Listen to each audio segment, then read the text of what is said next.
Simula pagkabata ay magkaibigan ng matalik sina Sunny at Cathy. Sa kabila ng 5 taon ang tanda ng binata rito, nagkakilala ang dalawa nang minsang isama ni Mang Efren ang anak na si Cathy sa birthday ng ama ni Sunny. Doon nagsimula ang pagkakaibigan ng dalawa. Kasalukuyang nasa labas ng bahay si Mang Efren habang hinihimas ang manok nitong panabong nang dumating ang binata. Ikaw pala, Sunny. Kailan ka pa dumating? Kanina lang ako dumating. Nariyan po ba si Cathy? Oh, ano yung dala mo? May pa-paper bag ka pa dyan Nag-abala ka pa. Pero salamat sa dala mo Si Cathy po. Oo, nandyan siya. Hindi naman yun umaalis Sige na, pumanhik ka na sa itaas. Akyatin mo na lang. 3 baitang lang naman ang hagdan namin. Hindi ka naman mahihirapang umakyat. Salamat po. Ikaw nang bahala sa kanya May gagawin lang ako. Opo. Cathy. Sunny. Anong ginagawa mo? Heto, nagtutupi ng mga damit namin. Bakit hindi ka man lang nagpasabi? Nabigla naman ako sa'yo. Huwag ka mataranta. Ako lang naman to. Eto nga pala, pasalubong ko sa'yo. Nag-abala ka pa. Hindi ka abalan sa akin pagbibigay sa babaeng mahal ko. Para sa'yo, Cathy. Kumusta ka na? Keming inabot ng dalagita ang ibinigay niya at pagkatapos ipinatong sa lamesa na nasa kanyang tabi. Salamat. Sana hindi ka na nag-abala pa. Basta para sa'yo. Ba't parang hindi ka yata masaya na makita ako? Ang tagal nating hindi nagkita. Tapos ganyang kakatamlay na humarap sa akin. Hindi naman sa ganon. Medyo masama lang ang pakiramdam ko ngayon. Pinakatitigan naman siya ni Sunny. Umiwas naman ng tingin ang dalagita dahil sa pagkailang. Alam ko na. Kulang ka lang sa ligo. Tara, samahan mo ko sa talon. Magdala lang tayo ng baon natin. Ano kasi, marami pa akong gagawin dito sa bahay. Sumama ka na, Cathy. Huwag mo namang ipahiya ang kaibigan mo. Mabuti nga naalala ka niyang dalawin at dalang ka ng pasalubong. Mamaya mo na lang gawin ang sinasabi mong trabaho dito sa bahay. Natuon pareho ang kanilang paningin kay Mang Efren na hindi nila namamalayan pumasok na pala. Hawak pa rin ito ang alagang tandang. Napilitan namang sumama si Cathy. Teka lang, ihahanda ko yung mga dadalhin. Tumayo ang dalagita, pumasok sa kanugnog na kusina. Nakangiti namang tumingin si Sunny sa ama nito bago pumanaog uli ang lalaki. Naglalakad sila na magsalita si Sunny. Kanina pa kasi napapansin ng binata ang katamlayan niya. May problema ba? Parang hindi ka masaya na magkasama tayo ngayon. Magkaibigan naman tayo, di ba? Walang dapat na lihiman. Tumigil pa si Sunny sa paglalakad at hinawakan ang magkabilang balikat ng dalaga. Ngunit nanatili itong nakayuko at ayaw salubungin ang kanyang mga titig. Problema lang sa pamilya. Si tatay kasi, lalong nalululong sa pagsasabong. Baon na kami sa utang. Ang sistema niyan, baka hindi na ako makapagpatuloy ng pag-aaral. Alam mo naman, pangarap ko rin makatungtong ng kolehiyo gaya mo. Naiintindihan kita. Sorry kung wala akong naitutulong sa problema mo ngayon. Pangako, kapag kaya ko nang tumayo sa sarili kong mga paa, tutulungan kita. Matipid gumiti si Cathy noon. Kahit paano ay nabawasan na rin ang bigat sa kanyang dibdib. Excited naman talaga siyang makita at makasama ang binata. Ngunit dahil ilang minuto bago ito dumating, ay matindi na ang pagtatalo nila mag-ama. Kaya naman, nangingimbabaw ang sama ng loob niya kesa sa saya na makita ang kaibigan. Mabuti pa, bilisan na natin. Pilit na pinasisigla ng dalagita ang kanyang tinig. Napangiti na rin si Sunny. Binilisan na rin nila ang paglalakad. Kalahating oras din ang nilakad nilang magkaibigan sa mabato at mababaw na tubig.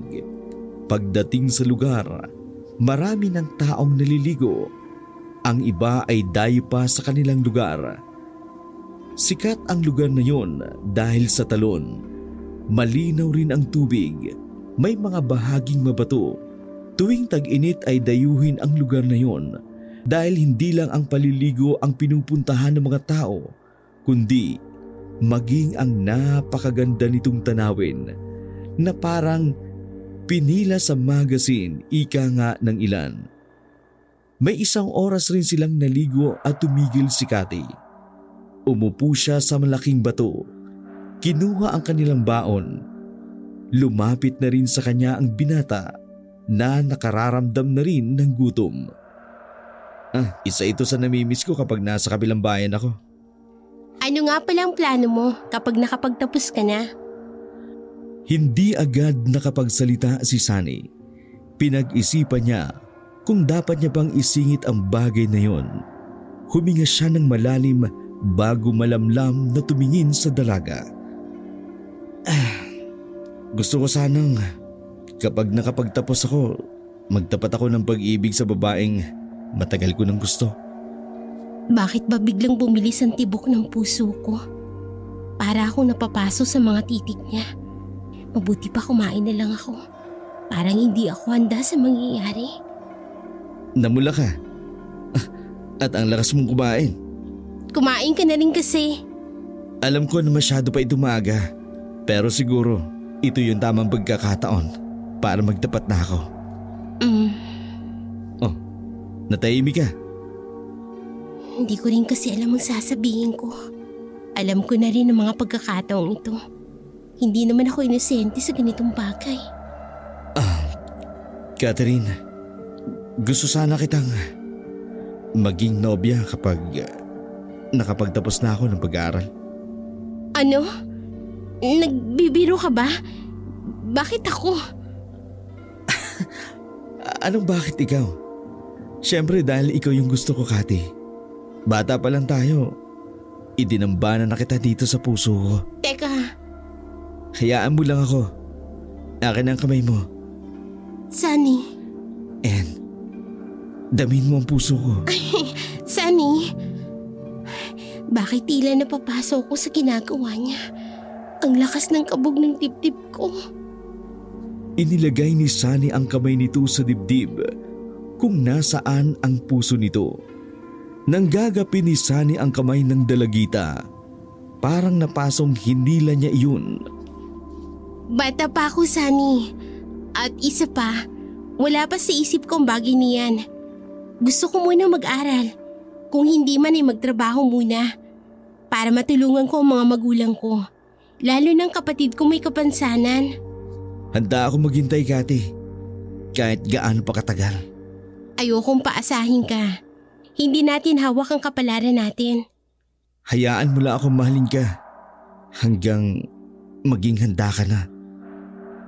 Yun ang naging huling pag-uusap nila bago bumalik sa kabilang bayan ang binata para sa pag-aaral. Lingid kay Cathy, kinausap na ng binata ang kanyang mga magulang. Humingi ito ng permiso kung maaari siyang ligawan kapag tumungtong na siya sa edad na 18. Binsang naghahapunan silang mag-anak ay nabanggit iyon ng kanyang ama. Bang swerte mo kay Sunny. Dahil sa dami ng mga kadalagahan dito, ikaw yung nagustuhan niya. Kaya kung ako sa'yo, huwag kang tumingin sa iba. Baka mamaya niyan sa bungal ka pa mapunta. Wala pa po sa isip kong bagay na yan. Gusto ko pong makapag-aral muna. Gusto ko munang tumulong sa inyo at kay Bunso. Anong mag-aaral? Saan kami sa tingin mo kukuha ng pagpapaaral sa'yo? Kung sasagutin mo si Sunny, malay mo, baka siya pa ang tumusto sa pag-aaral mo. Kaya ngayon pa lang mag-isip ka na. Pagdating sa sabong meron kayong pangtustos. Pero pagdating sa pag-aaral ko wala. Aba, sumasagot ka na! Gusto mo ba talagang putuli ko yung dila mo? Yang boses mo kapag sinasabi ko sa'yo. Ilang beses ko bang sinasabi sa'yo? Sa inyong lahat, wala kayong pakialam sa pagsasabong ko. Labas na kayo roon! Hindi na tinapos ng ama ang pagkain nito. Padarag na lumabas ng kanilang bahay. Si Cathy naman, Hindi napigilan ang pag-agos ng luha sa mga mata. Ang ina naman niyang si Lorna ay naawa at napatitig na lang ito sa kanya. Walang boses ang ginang sa bahay nila. Takot ito sa kanyang ama.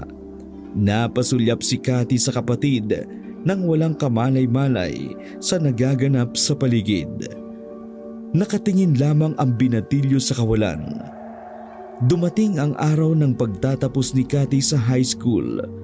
Pagdating sa bahay, nagtaka siya kung bakit maraming handang pagkain sa kanilang mesa. Bago pa man siya makapagtanong sa kanyang ina, ay bigla na lamang sumulpot si Sunny. Sa'yo lahat galing ang handa na ito? Oo, gusto ko kasi meron tayong pagsasaluhan ngayon. Nagtapos ka na ng high school. Yan na rin yung regalo ko sa'yo. Hindi makapaniwala ang dalagita. Maluha-luha na niyakap na lamang nito ang binata. Salamat ha. Basta para sa'yo. Alam mo naman lahat gagawin ko. Mapasaya lamang kita. Inabot ng gabi sa kanila ang binata. Tila ayaw na nitong umuwi. Nasa labas lamang sila ng bahay sa may duyan na ginawa niya. 1 taon na lang, 18 ka na. Nasasabik na akong ligawan ka at iparamdam sa iyo ang tunay kong pagmamahal. Hindi malaman ni Cathy kung ano ang isasagot niya rito. Sa totoo lang, wala siyang makapang ibang damdamin para rito, maliban sa pagmamahal bilang kaibigan. Gabi na. Baka hinahanap ka na sa inyo. Pag-iwas na lang niya. Hindi pa talaga siya handa para sa idinudulog nitong pag-ibig sa kanya. Naguguluhan ang isip niya kung ano talaga ang nararamdaman niya para rito. Ang alam niya lamang, masaya siya kapag kasama ang binata. Oo nga pala, malalim na ang gabi. Pasensya na hindi ko na malaya ng oras. Magpahinga ka na rin. Alam ko pagod ka na. Mag-iingat ka sa pag-uwi. 3 buwan bago ang 18 kaarawan ni Cathy, isang pangyayari ang magiging dahilan para magkalayo sila Sunny. Isang gabing malakas ang ulan. Humahangos na umuwi ang kanyang ama. Nangangatal ito hindi dahil sa pagkabasa ng ulan, kundi dahil sa matinding takot. Nakapatay ako. Napatay ko si Paring Berte. Nasaksak ko siya. Parang pinagsakluban ang mag-ina sa narinig. Tigalgal na napaupo na lamang sa isang tabi si Cathy. Nilukuban na lamang siya ng matinding takot. Samantalang ang kanyang ina, dinaluhan ng kanyang ama na sapu ang ulo habang walang tigil na nagpapaliwanag. Ayoko makulong. Tulungan mo ko, Lorna. Hindi ko naman sinasadyang lahat eh. Bigla na lang nagdilim ang paningin ko. Kinalit siya kasi ako eh. Umiyak na rin ang kanyang ina habang pilit na pinakakalma ang kanyang ama. Iisa lang ang dahilan ng lahat ng yun, ang pagsasabong nito. Walang nagawa kundi maging sunod-sunuran na lamang si Cathy. Sa kabila ng pagkukulang ng ama ay mahal niya pa rin ito. Ayaw niya ring makulong ang kanyang ama. Maimpluwensya sa kanilang lugar ang lalaking nasaksak nito. Natatakot sila sa maaaring mangyari. Kaya naman, nang sabihin ng kanyang ina na kailangan nilang umalis sa baryo na yon, ay walang pag-aatubiling nag-alsabalutan sila. Sinagasan nila ang malakas na ulan ng gabing yun para lang makaalis sila. Sa baryo na pinagmula ng kanyang ina sila napadpad. Sa Lola Gloria niya, mainit naman silang tinanggap ng kanyang Lola Gloria na noon lang niya nakilala ng personal. Noon din ay nalaman niya ang kwento ng mga magulang nito. Tutol pala ang kanyang Lola Gloria sa kanyang ama na siyang dahilan para magtanan ang kanyang mga magulang. Sa likod ng bahay sila pinatira ng kanyang lola. Sa kabila na mag-isa na lamang ito sa buhay, tanging kasama na lang ang malayong kamag-anak Napagtanto ni Cathy na hindi pa rin lubos napatawad ng kanyang lola ang mga magulang nito. Makalipas ang 3 buwan, isang dagok na naman ang dumating sa buhay ni Cathy. Inatake sa puso ang kanyang ina, naging sanhi ng pagkamatay nito. Matagal na nitong iniinda ang sakit, ngunit dahil walang sapat na perang pampagamot, hindi nito nabigyan ng pansin ang paninikip ng dibdib. Kasalanan mo ang lahat ng ito, Itay! Kung naging responsableng asawa at ama ka lamang sana sa amin, hindi namin dadanasan ang ganitong buhay! Kasalanan mo ang pagkamatay ni nanay! Anak, patawarin niyo ko. Patawarin niyo ko ni Bunso. Nagsisisi ako sa lahat ng nagawa ko sa inyo. Sa aking pagkukulang, bigyan niyo lang sana ako ng pagkakataong makabawi. Huli na ang lahat! Wala na ang nanay! Magsisi man kayo, hindi niyo na maibabalik ang buhay niya. Sana noon pa kayo nagbago, nung panahong kailangan ka ni nanay, nung kailangan ka namin! Napahagulhol na lamang si Mang Efren sa kanyang harapan. Marami pa sanang nais isumbat ang dalaga, ngunit lalo lamang nagsisikip ang kanyang dibdib sa sama ng loob dahil sa galit. 1 linggo mula nang mailbing ang kanyang ina, kinausap siya ng kanyang Lola Gloria. Bakit hindi na lang kayo lumipat ng kapatid mo rito sa bahay? Hayaan nyo na ang tatay nyo dyan sa bahay na yan. Simula po nung nawala si nanay, naging malapit na po si Bunso kay tatay. Gusto ko rin po nabigyan ng pagkakataon si tatay na magbago. Alam ko po na kung nabubuhay si nanay, ganun din po ang gagawin niya. Oy siya, kung yan ang desisyon mo. Pero sana, huwag kang gumaya sa nanay mo na mataas pa rin ang pride hanggang sa huli. Ayaw tumanggap ng anumang tulong mula sa akin. Mga apo ko kayo, hayaan ninyo na ibigay ko ang pangangailangan ninyo. Kayo pong bahala, Lola. Hindi ko po tatanggihan ang mga ibibigay ninyong tulong para po sa amin ni Bunso. Nang magkaroon ng tiyangge malapit sa plaza, naisipan ni Cathy ang kumuha ng pwesto para makapagtinda. Todo suporta naman ang kanyang Lola Gloria sa mga plano nito. Salamat po, Lola. Ibabalik ko rin po ang inilabas ninyong puhunan. Pangako po yan. Huwag mo munang isipin ang bagay na yon. Ang mahalaga ay makapagsimula kayo. At mas gusto ko na rin yung balak mo kaysa magtrabaho ka rito. Palibhasa kasi probinsya, mababa lang ang pasahod. At least dyan, ikaw ang amo at hawak mo pa pati ang oras mo. Habang abala si Cathy sa pwesto ng mga paninda niya, ang ama naman niya ang nagbabantay sa kanyang kapatid at sa lahat ng gawaing bahay.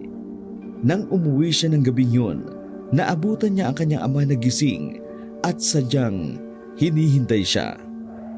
Nandiyan ka na pala, anak. At teka, ipaghahanda kita ng makakain mo. Nauna na kami ng kapatid mong kumain para makapagpahinga na siya. Tahimik na umupo si Cathy sa upuan. May sama pa rin siya ng loob sa ama. Ngunit nakikita niya ang pagbabago nito. Ang tila yelong nakapagitan sa kanila ay unti-unti nang natutunaw. Parang biglang nagbara ang kanyang lalamunan dahil sa pagpigil na maiyak ng mga sandaling iyon. Salamat po. Niluto ko na ang paborito ninyong ulam ng nanay niyo. Kumain ka na. Tuluyan ng napahikbi si Cathy nang banggitin ng ama ang kanyang ina. Anak, sana mapatawad mo ko. Sana rin napatawad na ako ng nanay niyo sa lahat ng mga pagkukulang ko.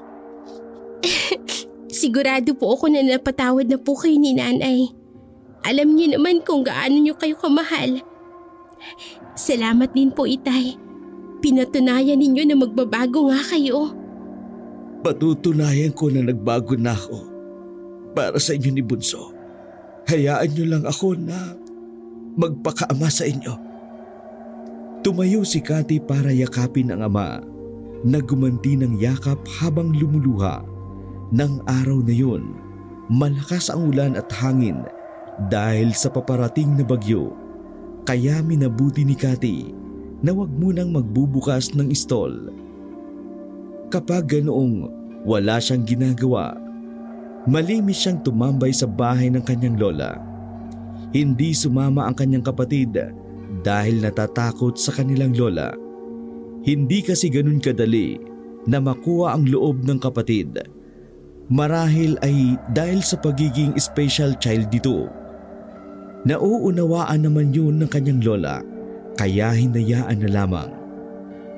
Habang nasa sala, may nakitang lumang aklat si Cathy sa sahig. Naninilaw na ang mga pahinang iyon, ngunit malinaw pa rin niyang binabasa ang mga nakasulat. Mataas na uri ng aswang. Pinaniniwalaan na mula sila sa hanay ng mga kadatuan.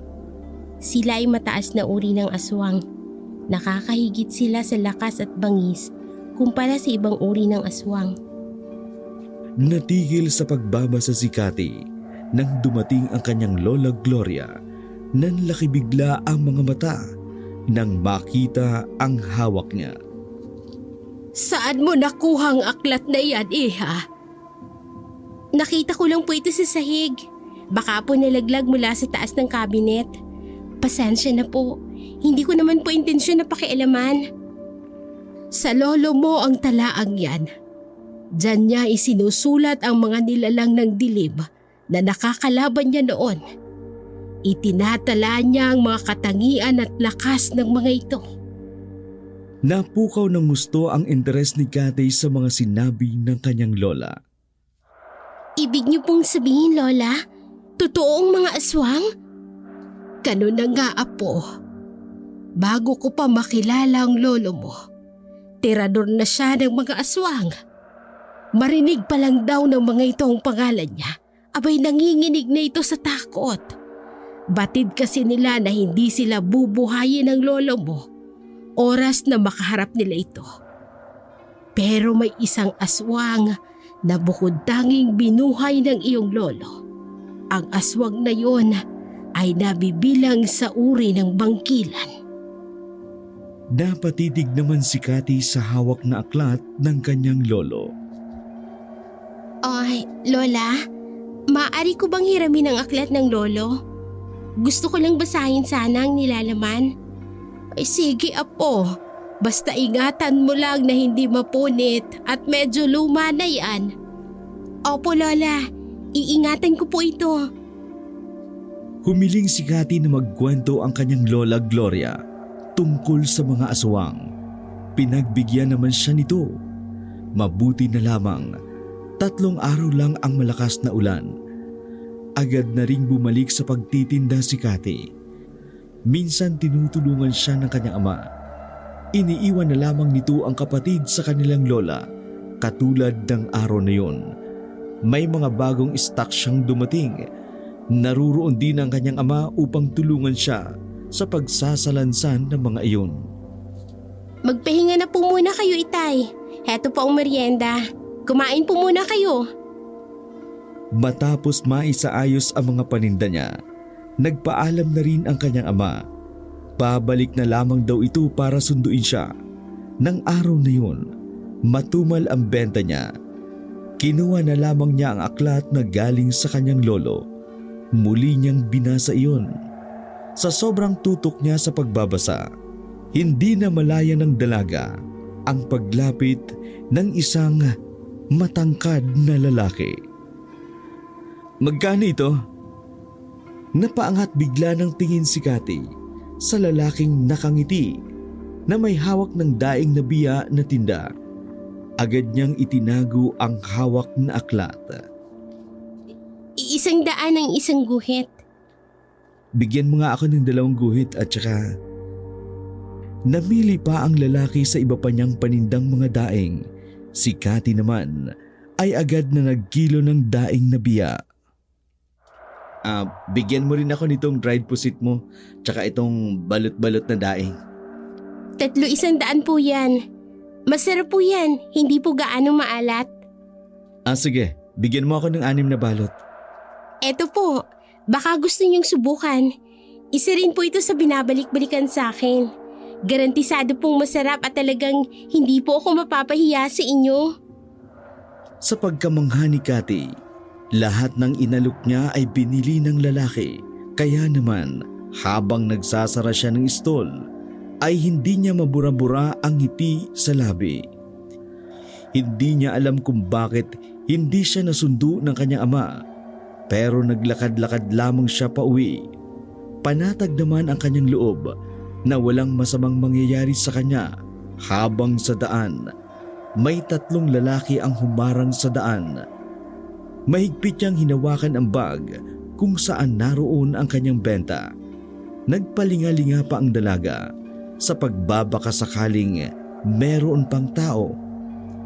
Ngunit medyo liblib na ang daang yun pauwi sa kanila at malayo na rin sa mga kabahayan. Nang akbang dadalungin siya ng mga ito, ay impit na lamang siyang napatili.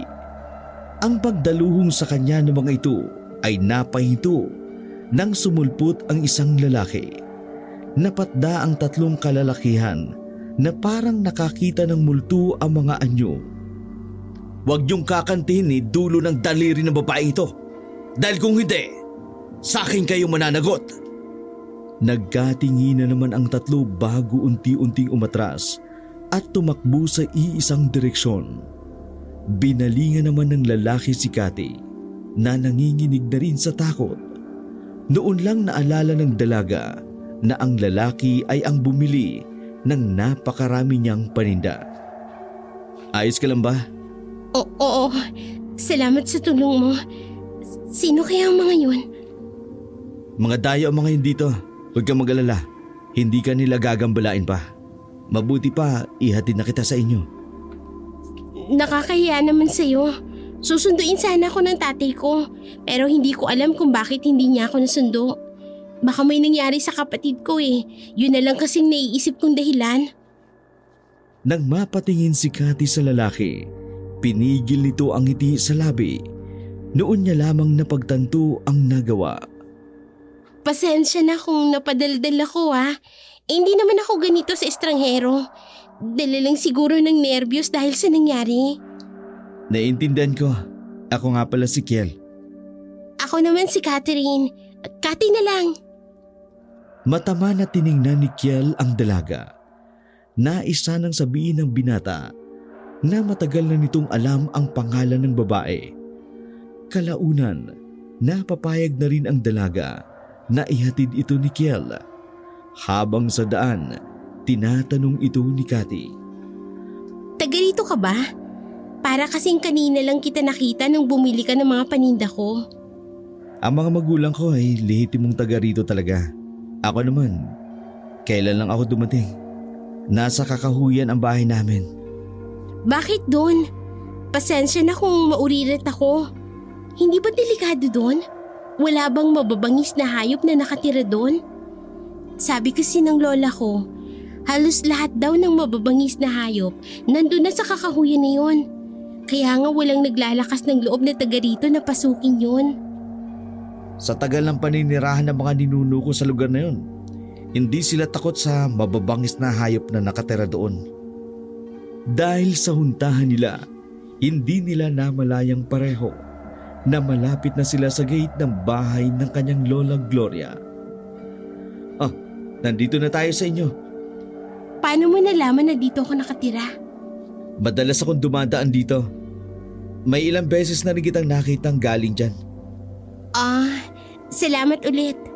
Mag-iingat ka sa paglalakad mo pa uwi. Matipid ng ngiti ang itinugon ni Kiel sa dalaga na naglalakad papasok ng gate na pula. Nang lumingon ay kumuhay pa siya. Umalis na lamang siya sa kanyang kinatatayuan nang nawala ng dalaga sa kanyang paningin. Hindi lingid sa kaalaman ni Kel ay may 2 pares ng mga mata ang nakasunod sa kanya. Sinalubong si Cathy ng kanyang ama na bakas ang pag-aalala sa muka. Pasensya ka na anak kung hindi kita nasundo kanina. Bigla kasing nilagdat ang kapatid mo. Bakas naman sa mukha ni Cathy ang pag-aalala sa kapatid. Agad itong nagtungo sa silid. Kumusta po ang lagay niya? Bumaba na ang lagnat niya. Nakahinga naman ng maluwag si Cathy. Sa kanya naikwento sa ama ang nangyari. Bumakas kaagad ang pag-aalala sa mukha ni Mang Efren. Hindi ka ba nasaktan anak? Nakilala mo ba ang mga humarang na yon? Wala pong nangyari sa akin. Sakto lang po na dumating ang tagapagligtas ko. Sabi niya mga dayo lang daw po ang mga yun. May nagligtas sa'yo? Sino iha? Si Kiel po. Taga rito din po siya. Nakahinga naman ng maluwag si Mang Efren. Nagmatiyak na wala nang masamang nangyari sa anak. Ay salamat naman kung gano'n anak. Sana'y nakilala ko ang iyong tagapagligtas para ako yung personal na makapagpasalamat. Malay niyo po, magkaharap kayo. Taga rito din naman po siya. Nang sumunod na araw, naging masigla si Cathy. Sa kabila ng muntikang pagkapahamak, lagi na ring maaga ang kanyang ama sa kanyang pwesto. Ang kanya namang kapatid ay panatag na ang loob sa kanilang Lola Gloria, kaya naiiwan na ito sa bahay ng lola niya. Habang nagsasalansan ng paninda ay biglang dumating si Kiel. Gumuhit agad ang ngiti sa labi ni Cathy. Hindi naman nakaligtas sa mga mata ni Mang Efren. Bibili ka ba ulit? Huwag mong sabihin na sa sobrang sarap ng paninda ko ubos na agad. May natira pa naman. Nagustuhan kasi ni nanay yung daing na biya, kaya bibili uli ako. Tsaka yung pusit. Tsaka baka kasi wala kang kasamang umuwi, ihatid na kita. Isang tikim lang naman ang ginawa ni Mang Efren para maagaw ang pansin ng dalawa. Magandang hapon po. Kayo po ang tatay ni Cathy. Ako nga iho. Ikaw siguro yung nagligtas sa anak ko ng isang gabi nang may humarang sa kanyang 3 lalaki. Salamat nga pala. Tatanawin kong malaking utang na loob ang ginawa mo sa anak ko. Nahiya namang ngumiti si Kiel sa matandang lalaki. Naku, wala po yun Mang Efren. Kahit sino naman po, gagawin din yung ginawa ko. Sigurado naman ho, hindi na magpapakita kay Cathy ang 3 yun. Napataas naman ang kilay ni Mang Efren sa huling tinura ng lalaki. Ngunit hindi na nagkomento pa. Matapos magbigay ng binili nito ay nagpaalam na ito. Napansin ko doon sa Kiel na yun. Parang gusto ko na kaagad diskartehan. Baka kikilala nyo pa lang gusto ko na kaagad ihatid.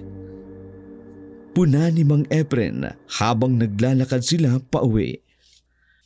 Baka po kasi akala niya, mag-isa na naman po akong uuwi. Nagmamalasakit lang naman po yung tao. Wala namang masama kung liligawan ka niya. Pero sana, formal siyang umakyat ang ligaw. At saka magaan ang loob ko sa kanya. Kung katulad niya lang ang makakasama mo, mapapanatag ako. Si tatay talaga, kung ano-ano yung sinasabi. Hindi nga natin alam kung ano bang intensyon ng tao Baka mamaya kaya siya mabait sa akin dahil lang sa mga paninda kong daing. Bahagya namang natawa si Mang Efren. Natigil na lamang sa kanilang pagkukwentuhan nang makarating na sila sa bahay. Agad silang sinalubong ng kapatid at kinuha ang pasalubong nilang siopaw. Yun ang pamilyang nais ni Cathy. Yung masaya lang sa mga simpleng usapan, hindi katulad noon na kaya lang sila nag-uusap na mag-ama tuwing may pinagtataluhan sila. Sayang nga lang at maagang kinuha ang kanilang ina.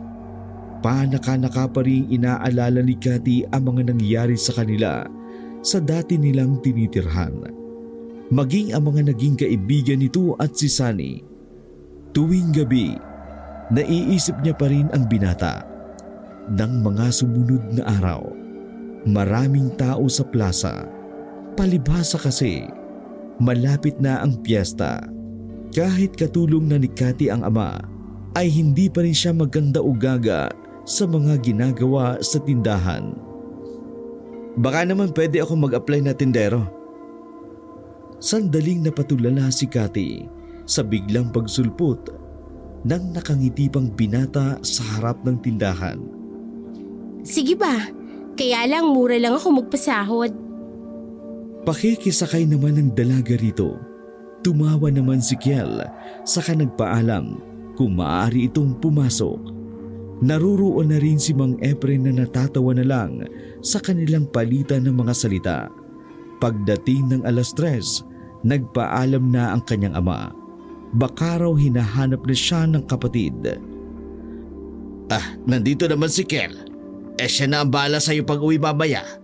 Alam ko naman na hindi kanya pababayaan. Ako na po ang bahala kay Cathy. Mag-iingat po kayo pag uwi. Ingat po kayo. Uuwi rin po ako ng maaga kapag naubos na po itong nilabas kong paninda. Nakangiting tumayo naman si Mang Efren. Ang tinapik sa balikat ang binata bago naglakad palayo. 5:00 pa lang ay ubos na ang paninda ni Cathy. Kaya naman, naglakad na siyang umuwi. Habang sa daan, panay ang kwentuhan ng dalawa. Nang biglang may naalala si Cathy at naitanong niya rito. Wala ka bang trabaho? Pansin ko kasi hindi ka masyadong abala. Sa ngayon wala. Sa ibang lugar ako nagtatrabaho. Pinauwi lang ako dito ng mga magulang ko dahil may nabalitaan sila. Ano naman ang nabalitaan nila? Gaano ba kahalaga yun para pauwiin ka pa talaga nila at iwan mo ang trabaho mo? Isang kasunduan na dapat noon pa natupad. Siguro, hindi lang yun nakatadhana. Ha? Pasensya na ha, pero hindi ko maintindihan. Hindi ko rin maintindihan noong una, kaya nga nagrebelde ako noon sa mga magulang ko. Pero sa huli, napagtanto ko, wala naman pala akong dapat igagalit. Lalong naguluhan si Cathy sa mga sinabi nito. Nakaramdam naman siya ng pagkailang sa mga titig nito. Para kasing merong ipinapahiwatig ang mga mata nito sa kanya. Nang makarating na sa gate ng bahay ng kanyang Lola Gloria, nagulat pa siya nang makitang naruroon ang matandang babae na waring naghihintay talaga sa kanyang pag-uwi. Matiim ang mga titig na ibinigay nito kay Kiel. Hindi naman umiiwas ng tingin ang binata. Magandang hapon po, Lola Gloria. Magandang hapon din sa iyo, Kiel. Maaari ba kitang makausap ng sarilinan? Magkakilala po kayo ng personal ni Kiel, Lola? Nagtatakang tanong ni Cathy. Pinaglipat-lipat na lamang ang mga mata sa kanilang dalawa. Nararamdaman din niya ang tensyon sa pagitan ng mga ito. Oo, Apo. Kilala ko ang pamilya ni Kiel mula pa sa kanyang lolo. Kaya maaari mo bang iwanan kami sandali? May nais lamang akong linawin sa binatang ito. Alanganin namang tumango si Cathy at ibinaling ang paningin sa binata. Maiwan na muna kita, Kiel. Tumango naman sa kanya ang binata na blanko ang ekspresyon ng mukha. Palingon-lingon pa si Cathy habang mabagal ang hakbang ng mga paa patungo sa kanilang bahay sa likod. Pagdating sa kanila ay naabutan pa niyang naglalaro ang ama at ang kapatid nito.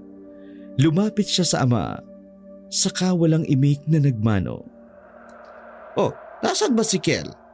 Bakit hindi mo muna pinatuloy sa bahay para makapagmeryenda man lang?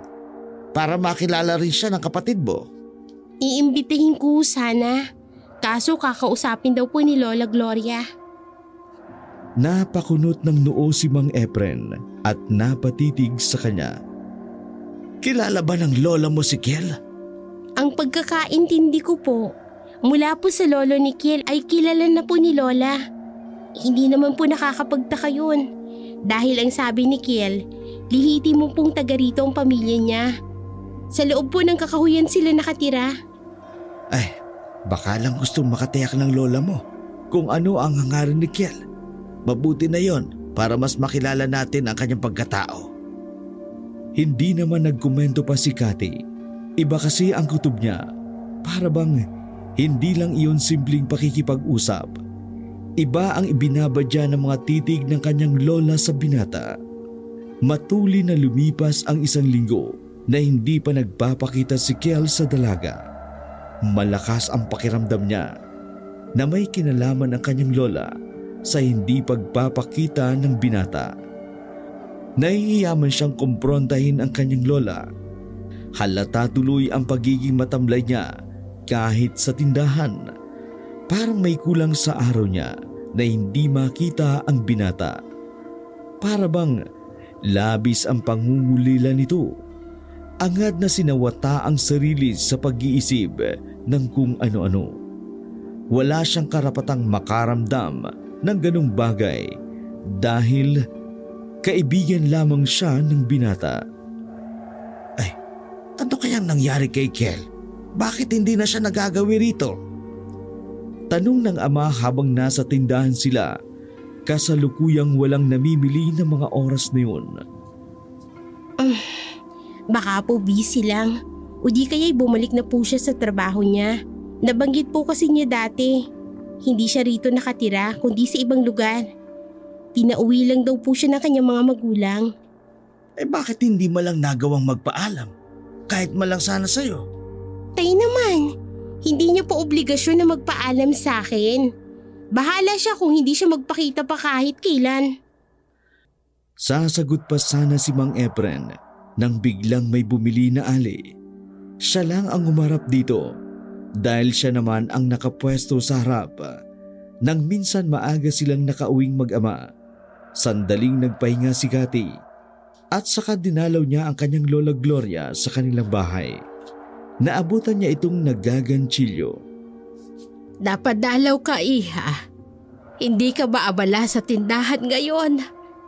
Maaga po kaming nakaubos ngayon, kaya maaga po ako nagsara ng stall. Mataman siyang tinitigan ng matandang babae. Tila ba binabasa ang kanyang kaloob-looban. Parang alam ko na kung bakit ka biglang napasugod dito. Tungkol ba kay Kiel? Gusto ko lang po kayong dalawin. Matagal-tagal na rin po kasi simula na magkwentuhan tayo. Kung gusto po ninyo, magkwento kayo tungkol sa pamilya niya. Pwede naman po, Lola. Wala po kasi akong alam masyado sa kanila. Maliban po sa lehitimong taga rito ang kanyang pamilya at sa kakahuyan po sila nakatira. Malalim na bumuntong hininga si Lola Gloria. Itinabi muna ang ginagawa nito, tapos itinuon sa kanya ang mga mata. Sa pagkakatitig rito ng dalaga ay para bang nagbalik ito sa nakaraan.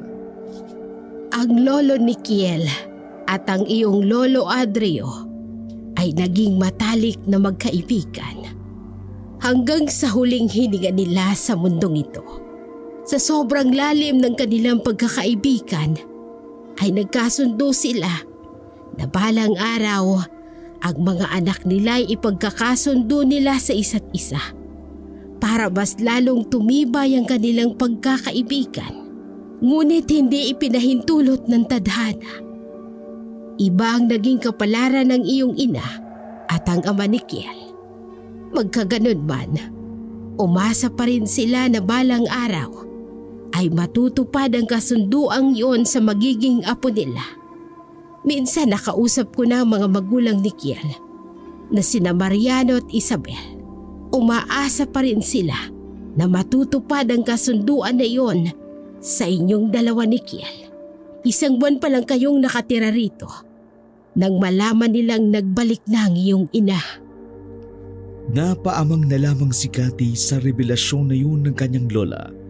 Biglang gumitaw sa isipan niya ang mga sinambit noon ng binata. Ngayon niya lamang mas naliwanagan. Muling nagpatuloy ang kanyang lola Gloria. May dapat ka pang malaman, apo, tungkol sa pagkamatay ng iyong ina. Ano pong tungkol kay nanay? Narinig niya ang tungkol sa sinabi ni Mariano. Tungkol sa kasunduan. Dinamdam yun masyado ni Lorna. Akala niya kasi kinalimutan na ang kasunduang yon. Hindi niya matanggap na kung sakali ay mapapabilang ka sa pamilyang yon. Iyon po bang dahilan kung bakit ayaw ni nanay na umuwi rito? Kahit noong namatay si Lolo?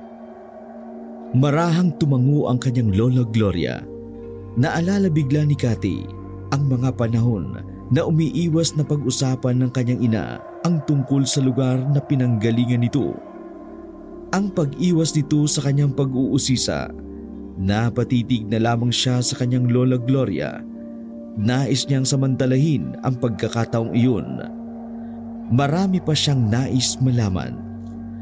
Kung magkaibigan po ang lolo at ang lolo ni Kiel, bakit pakiramdam ko po tutol kayo ni nanay sa kanya? Bakit kailangan pang umabot sa pagkamatay ni nanay ang pagtutol niya? Sa tingin ko, hindi dapat sa akin manggaling ang mga sagot sa mga tanong mo. Hayaan mong si Kiel ang magsabi sa iyo. Malabo na pong mangyari. Hindi na po nagpapakita sa akin si Kiel simula po nang kausapin niyo siya. Baka po umalis na siya sa baryong ito. Darito lang siya. Baka nag-iisip rin siya. Ikaw ang inaalala ko, Apo. Sa totoo lang. Bakit naman po? Natatakot ako na baka mahulog ang loob mo sa kanya, Apo. Lola naman, kailan lang po kami nagkakilala ni Kiel? Hindi po porky na dahil alam niya ang kasunduan ng aming mga lolo, basta na lang po siya susunod. Malay niyo po, hindi niya din gusto. Nais sanang sabihin ng Lola Gloria niya na hindi yon ang ipinapahiwatig ni Kiel nang kausapin siya nito. Ngunit mas pinili na lamang na matanda ang manahimik. Mas palagay siyang marami pang kaganapan ang mangyayari sa mga darating na araw. Nang sumunod na mga araw, inabala na lamang ni Cathy ang sarili sa kanyang lumalagong negosyo. Isang hapon na yon, habang inaayos ang dumarating na paninda, isang panauhin ang hindi niya inaasahang magpapakita sa kanyang tindahan. Sabi na nga ba't ikaw yang Cathy? Napalingon bigla si Cathy sa nagsalita. Namilog ang mga matang nakatingin siya rito na hindi makapaniwala. Sa sobrang saya ay lumabas siya ng stall. Sinugod ang lalaking bagong dating pa lamang at mahigpit na niyakap. Ilang segundo rin bago bumitiw ang dalaga. Hindi nga ito panaginip. Ikaw nga talaga. Anong ginagawa mo rito?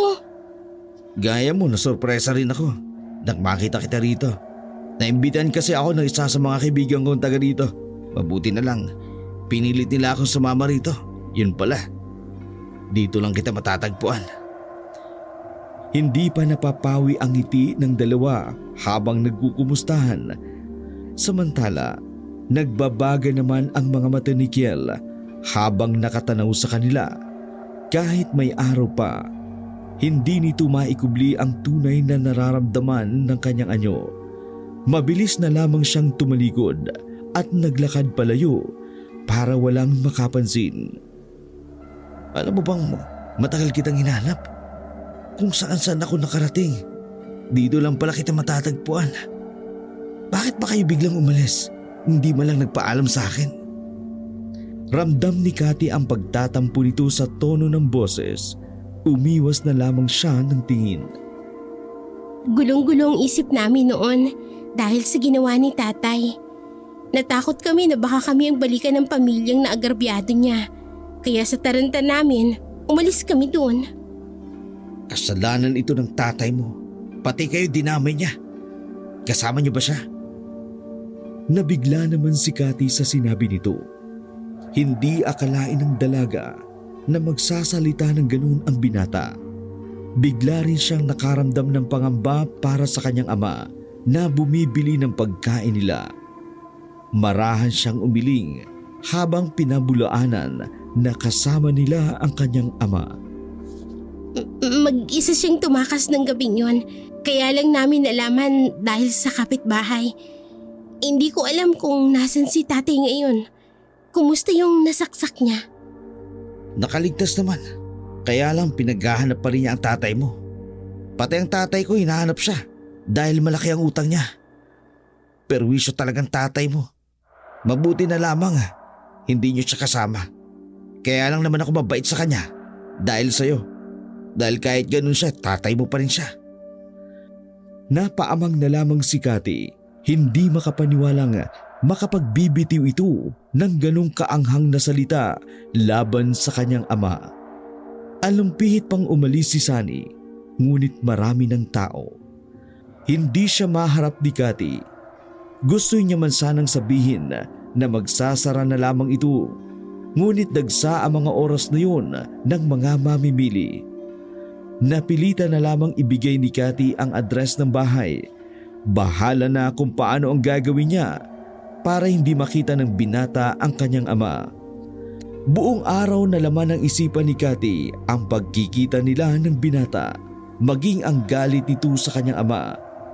May posibilidad na ituro nito ang kinaroroonan ng ama oras na malaman nito na kasama nila ang matandang lalaki. Nang wala nang mamimili, kahit marami pa siyang paninda, dali-dali nang umuwi si Cathy sa kanila. Naabutan niya ang kanyang amang tulalang nakaupo habang naglalaro naman ang kapatid ng mga laruan sa sahig. Itay, si Sunny po. Nasa tindahan siya kanina. Buti hindi kayo nakita. Narinig ko ang lahat ng sinabi niya sa'yo. Patawarin mo ko kung dala ko na naman ang problema. Kung kinakailangan ay aalis ako rito. Umiling-iling si Cathy, tanda ng pagtutol sa binabalak ng ama. Hindi, Itay. Hindi ako papayag. Hindi ko hahayaan na magkita kayo ni Sunny. Gagawa ako ng paraan para hindi na mag-cross ang landas ninyong dalawa. Anak, meron kang kailangan malaman tungkol kay Sunny. Ano po yun? Hindi siya katulad ng iniisip mong mabait. Iba ang ugali niya. Pakitang tao lamang ang kabaitan niya sa'yo. May itinatagong ugali ang lalaking yun. Biglang pumasok sa isip ni Cathy ang pinamalas nitong ugali kanina sa may tindahan. Hindi siya makapaniwala na maririnig mismo sa bibig nito ang mga katagang binitiwan kanina. Patawarin mo ko, anak. Para na rin kasi kitang ipinagbili sa kanya. Marami na silang pinahiram na pera para sa atin. Kapalit mo, anak. Mahigpit ang bili niya sa akin na hindi ka maaring ligawan ng ibang lalaki. Iwasan mo ang taong yun, anak. Huwag kang makikipaglapit sa kanya o makikipagkita man lang. Sorry po, Itay. Naibigay ko na po ang address ng bahay ni Lola. Huwag na lang po kayong lalabas. Sa bahay na lang ni Lola ko siya haharapin. Lulugo-lugo naman ang anyo ng matandang lalaki sa nalaman. Nang gabing iyon, panauwi niya si Sunny. Maraming daladalang pasalubong ang binata. Sandali lamang na hinarap ng kanyang lola ang binata at nagpaalam na agad na magpapahinga na sa silid nito. Mukhang okay ka naman pala dito sa bahay ng lola mo. Nasaan nga pala ang nanay at kapatid mo? Ilang buwan lang matapos naming lumipat rito. Inatake si nanay. Yun ang sanhi ng pagkamatay niya. Pasensya ka na. Hindi ko alam eh. Kasalanan to ng tatay mo. Kung hindi dahil sa kanya, hindi niyo sasapitin ito. Walang ibang dapat sisihin kundi siya. Sana'y huwag na siyang magpakita pa. Dahil kung hindi, ako mismo ang magsusuplong sa kanya sa otoridad. Mariing napakuyom na lamang ng palad ang dalaga dahil sa pag-ahon ng inis sa kaharap. Nakikita niya kasi ang totoo nitong pag-uugali na hindi niya noon nakita dahil puro kabaitan ang ipinapakita nito sa kanya. Pakiusap ko lang sana, Sunny. Huwag mo nang sisihin ang tatay ko sa mga nangyari. Tapos na ang lahat ng yun. Hindi na natin maibabalik pa. Napakunot ng noo si Sunny sa tinura ng dalaga. Nagtatakang tiningnan niya ito. Bakit mo ba ipinagtatanggol ang tatay mo? Dapat matuwa ka pa. Dahil malaya na kayo sa kanya. Tatay pa rin namin siya ni Bunso. Kahit balibaliktarin mo man ang mga pangyayari, mananatili namin siyang tatay. Nakalimutan mo na atang ginawa niya sa inyo. Kailanman hindi siya nagpakaama. Paano yung atraso niya sa akin? Ilang taon na ang nasayang sa atin. Anong ibig mong sabihin? Yung utang ba niya sa inyo? Huwag kang mag-alala. Babayaran ko yon kahit paunti-unti. Hindi yun, Kat. Kundi yung sa atin. Umaasa ako magiging tayo. Pagtungtong mo sa tamang edad, nakalimutan mo na ba? Yun ba? Wala akong natatandaan na pinaasa kita.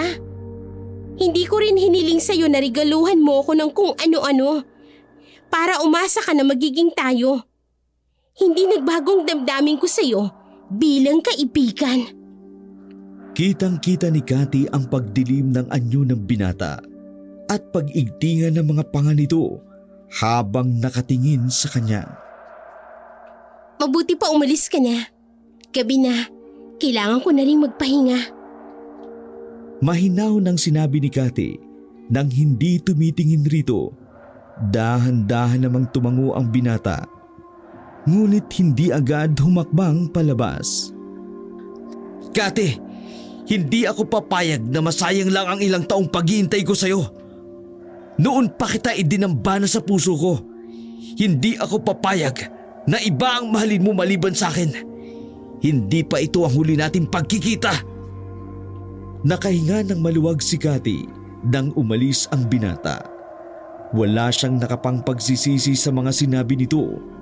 Parang noon lang natanggal ang mga piri niya sa mata sa totoong ugali nito.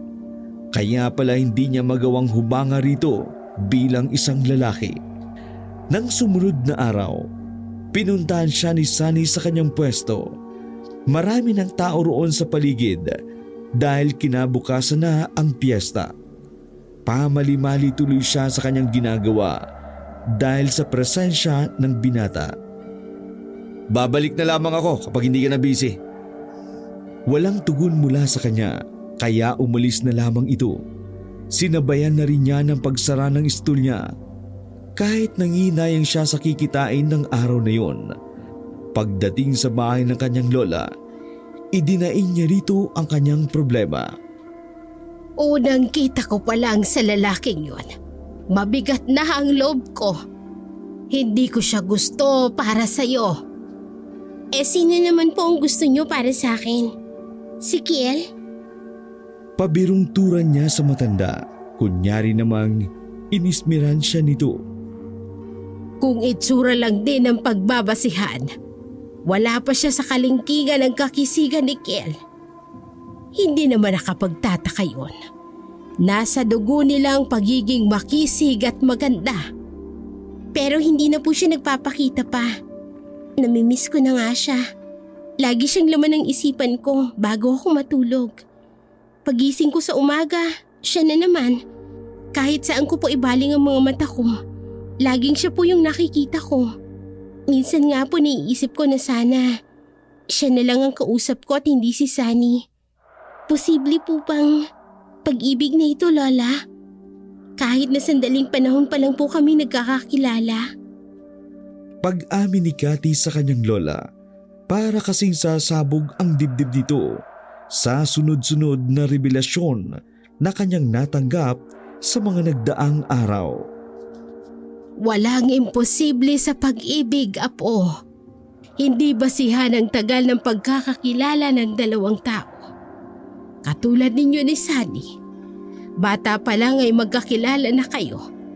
Pero ang sabi mo nga, bilang kaibigan lang talaga ang pagtingin mo sa kanya. Kung si Kiel talaga ang isinisigaw ng puso mo, isa lang ang maipapayo ko. Kilalanin mo muna siyang mabuti. Isa itong hamon sa'yo. Kaya mo bang tanggapin ang buo niyang pagkatao? Isinaisip ni Cathy ang lahat ng sinabi ng kanyang lola Gloria. Hiniling niya na sana magpakita sa kanya si Kiel. Kinabukasan, hindi nagbukas ng istol si Cathy kahit alam niyang marami pang tao sa plaza. Batid niya kasing pupundan siya ni Sunny. Ayaw niya munang makaharap ang binata. Pakiwari niya kasi mauubusan na siya ng lakas sa pakikipagtalo rito. Paruot pa rito ang mga tao sa kalsada dahil sa kasalukuyang piyesta ng mga araw na yon. Naganda na rin ang kanyang Lola Gloria para sa mga piling-piling mga bisitang darating. Silang mag-ama naman ay nanatiling nasa loob ng kanilang bahay sa takot na baka mapunta roon si Sunny at makita ang kanyang ama. Gaya ng inaasahan niya, nagpunta nga roon si Sunny. Hinanap siya. Sinabi na lamang ng kanyang lola na wala siya. Ngunit nagtagal pa rin daw doon ang binata sa pag-aakalang nagtatago lamang siya. Natatakot na ako sa kanya, Itay. Parang hindi na siyang Sunny na kilala ko. Sabi ko naman sa iyo, hindi ba? May itinatagong ugali ang lalaking yan. Hindi siya katulad ng inaakala mo. Naalala ko tuloy si Kiel. Kung naririto lang siya. Tsak na hindi na makakalapit sa akin si Sunny. Puntahan ko kaya siya. Oh, saan mo naman siya pupuntahan? Sa kakahuyan daw po sila nakatira. May gusto lang din naman akong linawin sa kanya. Hindi na ako makakapag-antay kung kailan siya magpapakita. Gusto mo samahan kita? Ibibilin ko na lang ang kapatid mo kay Tess. Huwag na po, Itay. Delikado kapag nakita kayo ni Sunny sa labas. Natatakot po ako sa maaari niyang gawin sa inyo. Alagaan niyo na lang po si Bunso. O sige, pero huwag ka magpapagabi. Kapag wala ka pa dito na 6:00 na, susundan na kita. Salamat po, Itay. Niyakap ni Cathy ang ama at kapatid at patuloy lang sa pagkain na bigay sa kanila ng kanilang lola. Pumunta nga muna si Cathy sa kanyang Lola Gloria para magpaalam. Lumarawan naman sa mukha nito ang pagtutol. Anong gagawin mo roon, Apo? Kakausapin ko lang po si Kiel. Kung ayaw niyang magpakita, ako na lang po ang pupunta para kausapin siya. Pero Apo, delikado ang gagawin mong yan. Hindi mo kilala ang pamilyang yon. Naniniwala po ako na mabubuti silang tao. Dahil kung hindi, bakit sila ituturing na kaibigan ng lolo? Hindi mo kasi naiintindihan ang ibig kong sabihin. Pinutol na ni Cathy ang usapan nila ng matanda nang magsidatingan ang ibang mga bisita. Nagmamadali siyang umalis. Nasundan na lamang siya ng pag-aalalang tingin ng matandang babae. Habang mabilis ang mga hakbang, palingalinga si Cathy sa takot na baka makita siya ni Sunny. Sa sobrang kaba ay lalo tuloy siyang hinihingal sa paglalakad. Papasok na siya ng kakahuyan nang biglang matigilan. Noon lang niya naisip na baka may mabangis na hayop na nakatira roon. Sa kabila niyon, mas nanaig pa rin sa kanya na hanapin ang bahay ng pamilya ni Kiel. Malayo na ang nalakad niya nang makarinig siya ng lagaslas ng tubig. Sinundan niya iyon at nakarating siya sa ilog. Ang kabila niyon ay matarik at malaking bahay na gawa sa bato. Naghanap ng daan si Cathy papunta sa kabila. Mabuti na lamang, mababaw lamang ang parte na kanyang dinaraanan. Akmang kakatok na sana siya nang biglang bumukas ang pinto. Isang may edad na lalaki ang iniluwan niyon. Napatingala na lamang siya sa tangkad nito. Nanuri ang itim na itim nitong mata sa kanya habang magkasalubong ang makapal na kilay. Sino ka? Anong ginagawa mo sa teritoryo ng aking pamilya? Napaatras na lamang si Cathy at nangatog ang kanyang tuhod sa pagragasan ng kakaibang takot sa kaharap. Hindi mo ba narinig ang sinabi ko? Alam mo ang maaaring mangyari sa'yo dahil sa kapangasan mo na magtungo rito! Muling napaatras si Cathy nang humakbang papalapit sa kanya ang matandang lalaki. Lalong naging mabalasik ang anyo nito habang lumalapit. Cathy, anong ginagawa mo rito? Sabay na palingon sa binata Bago pa man may masabi si Cathy, bumuhal na ang kanyang pagkakatayo. Huling natatandaan niya ay ang paglapit ng binata at ang pagsalo sa kanya.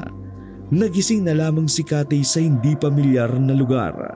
Bigla siyang napabangon nang maalala ang huling pangyayari. Agad niyang tinungo ang pinto. Nang akmang hahawakan niya ang seradora, bigla na lamang iyong bumukas at pumasok si Kiel. Okay na ba ang pakiramdam mo? Oo. Ito ba ang bahay niyo?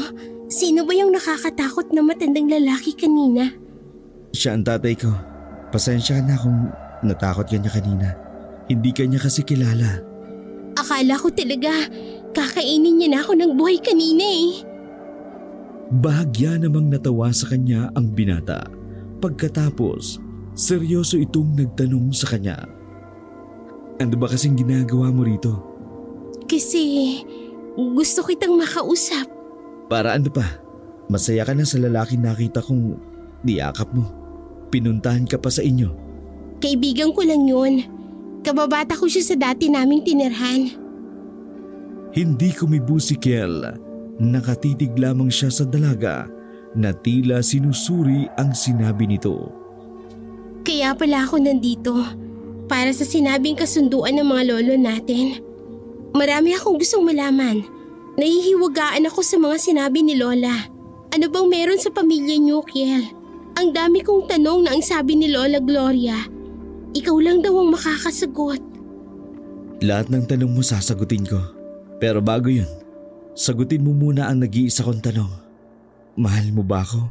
Kaya ka nandito? Parang ibig mamula ni Cathy sa mga diretsong tanong nito. Parang biglang umurong ang kanyang dila. Kaya naman, tumangon na lamang siya.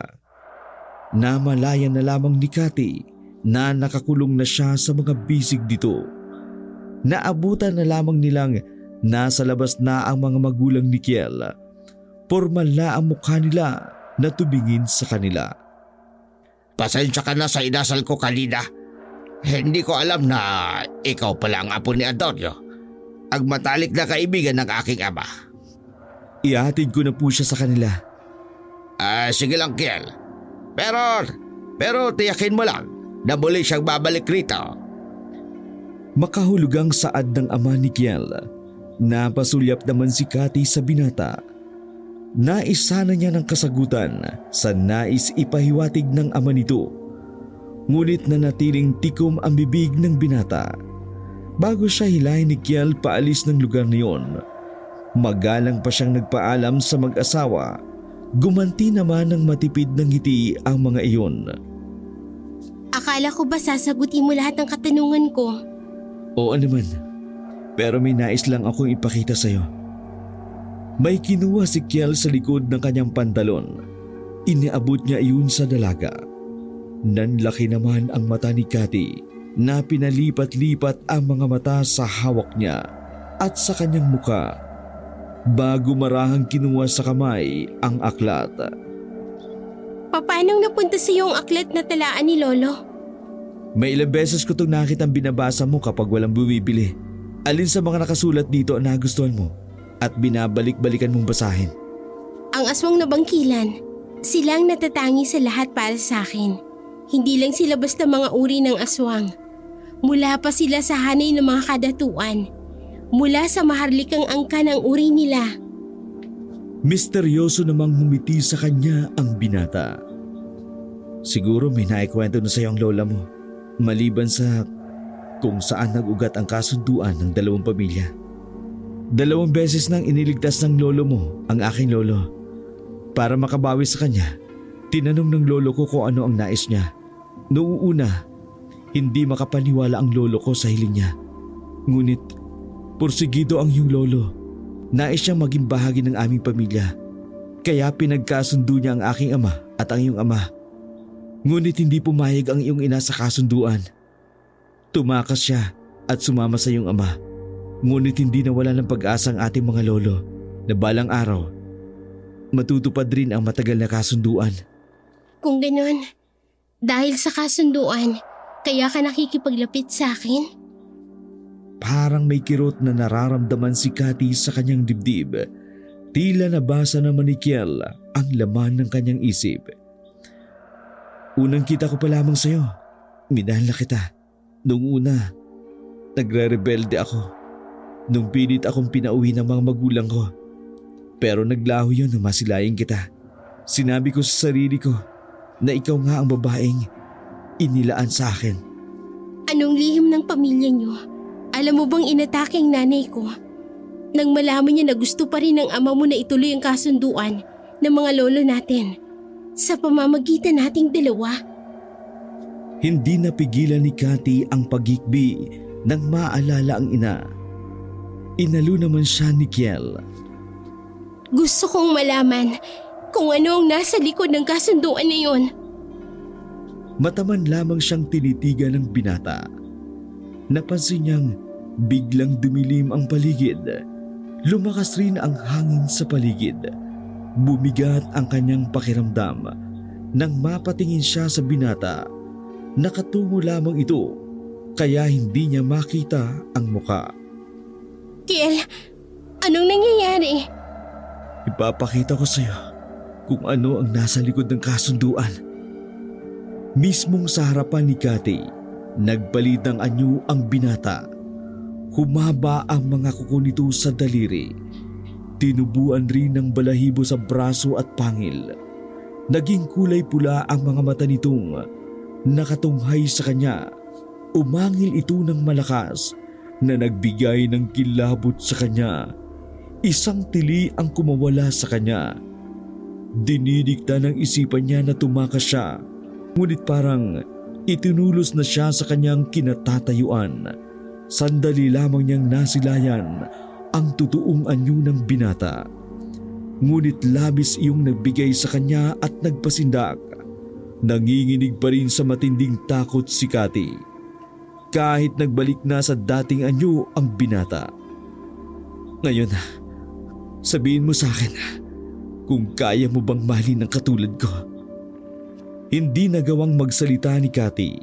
Nangangatal pa rin siya sa matinding takot dahil sa nasaksihan kanina. Nakita naman niya ang nagdaang lungkot sa mga mata ng binata nang hindi siya tumugon. Ihahatid na kita sa inyo. Hindi na. Kaya ko nang umuwi. Kahit hanggang sa buka na lang. Hindi na umimik pa si Cathy. Nagpatiuna na rin siyang maglakad. Mabilis ang bawat takbang niya. Na kung maaari, liparin niya palabas ng lugar. Ramdam niya ang pagsunod dito sa kanya, kaya hindi siya lumilingon. Nang nasa bukana na sila ng kakahuyan, nilingon niya si Kiel, ngunit wala na ito. Hindi niya alam kung ano ang mararamdaman ng mga sandaling yun, ngunit minabuti niyang magmadali sa pag-uwi. Wala nang bisita sa bahay ng kanyang Lola Gloria. Naabutan niyang nakaupo sa tumba-tumba ng upuan na waring hinihintay talaga siya. Napatakbo siya rito habang umiiyak at sumubsob sa kandungan ng matanda. Hinaplos-haplos naman ito ang kanyang mahabang buhok. Anong nangyari sa paghaharap ninyo? Nakilala mo ba ang mga magulang ni Kiel? Pinahid muna ni Cathy ang naglalandas ng mga luha sa kanyang pisngi bago tumingin sa kanyang lola. Totoo po pala ang mga aswang. Mula sila sa lahi ng mga bangkilan. Ang mataas na uri ng aswang. Sa mismong harap ko po nagpalit ng anyo si Kiel, Lola. Umiiyak ka ba dahil sa natuklasan mo? O may iba pang dahilan? Naguguluhan po ako. Natakot ako sa kanya kanina. Akala ko sasaktan niya ako. Hindi niya yung gagawin Mabangis man sila sa panlabas na kaanyuan. Pero may kabutihan pa rin sa kanilang puso. Hindi sila gugustuhin ng iyong lolo na maging kapamilya. Kung masama sila, may ilan pa rin sa bayong itong nakakaalam ng sikreto ng pamilyang yon. Ngunit dahil sa wala namang ginagawang masama ang pamilya, hinahayaan na lang silang mamuhay ng tahimik sa kakahuyan Malaki pa nga ang nagawa nilang tulong para mapaunlad ang baryong ito. Kalahati ng lupain rito ay pag-aari ng kanilang pamilya. Ibinahagi na lamang nila sa mahihirap ang lupa ng libre. Hindi makapaniwala si Cathy sa narinig na panibagong revelasyon galing sa kanyang lola. Lalo tuloy nagulo ang puso't isipan niya. Suriin mong mabuti ang totoo mong damdamin. Kung ano man ang maging desisyon mo, kailangang maging handa ka sa kahihinatnan nito. Ipinaubaya na lamang ni Cathy sa ibang kamag-anak ng ina ang pagbabantay sa kanyang stall. Nilunod na kasi siya ng matinding kalungkutan na sinabayan pa ng panggugulo ni Sunny. Kaya naman, napilitan na siyang harapin ito at kausapin ng masinsinan. Nakikiusap ako sa iyo, Sunny. Tigilan mo na ako. Huwag kang mag-alala. Lahat ng utang namin sa iyo babayaran ko. Hindi ko yung tatakasan. Hindi mo ko naiintindihan. Ang kailangan ko ay ikaw. Wala akong pakialam sa utang ng ama mo. Ikaw lang ay sapat na sa akin. Alam mo bang naghintay ako para maging akin ka lang? Kung saan kita hinanap. Tapos yan lang ang sasabihin mo sa akin? Huwag mo sanang ubusin ang pasensya ko. Baka pati yung pagkakaibigan natin bawiin ko na rin. Hindi kita magagawang mahalin. Tandaan mo sana yan. Bakit? May nakilala ka na ba na masigit sa akin dito? Nasaan ang lalaking yon? Ni hindi niya nga magawang humarap sa akin ngayon? Kung hindi ka makikipag-ayos sa akin, titiyakin kong makukulong ang tatay mo. Akala mo yata hindi ko alam na tinatago mo siya? Walang ibang mapupunta ng tatay mo, kundi sa puder mo. Naubos na ang pasensya ni Cathy. Nahihiya na rin siya sa kanyang lola Gloria na narinig ang kanilang pagtatalo sa loob ng bakuran nito. Nang akmang magsasalita si Cathy, bigla na lamang na may anino siyang namataan. Talaga bang hindi ka makaintindi? Galit namang bumaling sa kanya si Sunny. Tiningnan siya nito mula ulo hanggang paa. Humakbang rin ito palapit sa kanya habang matalim ang titig. Sino ka naman? Huwag mong sabihin na ikaw ang dahilan kung bakit nagiging malamig sa akin si Cathy. Ako ang nobyo ni Cathy. Ako ang may karapatan sa kanya. Kaya kung ako sa'yo, piliin mo nang mawala sa buhay niya kung ayaw mong mawala sa mundong ito. Biglang bumigat ang pakiramdam ni Sunny. Pilit niyang nilalabanan ang takot na biglang umahon sa kanyang dibdib na hindi niya maipaliwanag. May kakaiba sa kaharap niya na hindi niya matukoy. Naramdaman niya ang paghagi sa kanya ng isang itim na bag. Wala sa bag na kinuha at binuksan niya iyon. Nanlaki ang mga matang napatitig sa kanyang kaharap. Bayad dyan sa latang atraso ng ama ni Cathy sa'yo. Sa tingin mo ganun lang kadali yun? Alam ko, hayaan mong ipakita ko sa'yo ang maaari kong gawin kung hindi mo titigilan si Cathy. Sa harap ni Sunny ay nagbago ang anyo ni Kiel. Ipinakita niya ang pinakamabangis niyang anyo sa harap nito. Aswang ka! Lumayo ka! Halimaw! Halos mawala ng kulay ang mukha ng binata dahil sa sobrang putla. Naawa naman si Cathy. Tama na! Sa isang iglap, muling nagbalik ang dating anyo ni Kiel. Takot na takot pa rin si Sunny na napasulyap kay Cathy. Cathy! Totoo bang nakikita ko? Hindi ba yun ilusyon lang? Ano ba ang mga tao rito? Totoo ang nakita mo. Kaya kung maaari, umalis ka na sa lugar na ito. Nakikiusap ako sa iyo. Sa kabila ng lahat, ayokong may masamang mangyari sa iyo. Cathy! Pero bakit? Bagsak ang balikat na umalis ang binata. Bit-bit ang itim na bag. Tinapunan pa nito ng nahintakutang tingin si Kiel na nananatiling blanko pa ang mukha nang wala na si Sunny. Saka lamang hinarap ng dalaga si Kiel. Bakit kailangan mong ipakita ang tunay mong anyo sa kanya? Paano kung meron siyang pagsabihan? Hindi mo man lang inisip na delikadong ginawa mo. Ganyan ka ba magpakita ng pagmamalasakit? Ayoko lang na may mapahamak. Sana sa susunod, huwag kang padalos-dalos.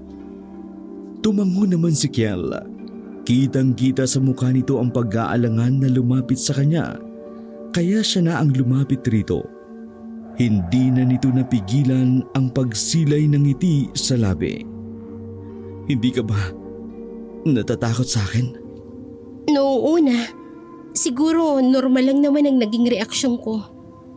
Pero nung magbago ka ng anyo kanina sa harap ni Sunny, wala akong nakapangtakot, kundi pag-aalala na baka may makatuklas sa tinatagong lihim mo. Natatakot ako na baka may masamang mangyari sa'yo. Hindi inalis ni Kiel ang paningin sa kanya habang dinadala nito ang kamay niya sa labi upang hagan. Wala namang pagsidla ng kagalakan si Lola Gloria at si Mang Efren na kanina pa nanunood sa kanilang dalawa. Sa isipan ni Lola Gloria, sa wakas, ang kasunduan ay naganap at natupad sa pag-iibigan ng dalawa. Wakas. As. As. As. As. As. As. As.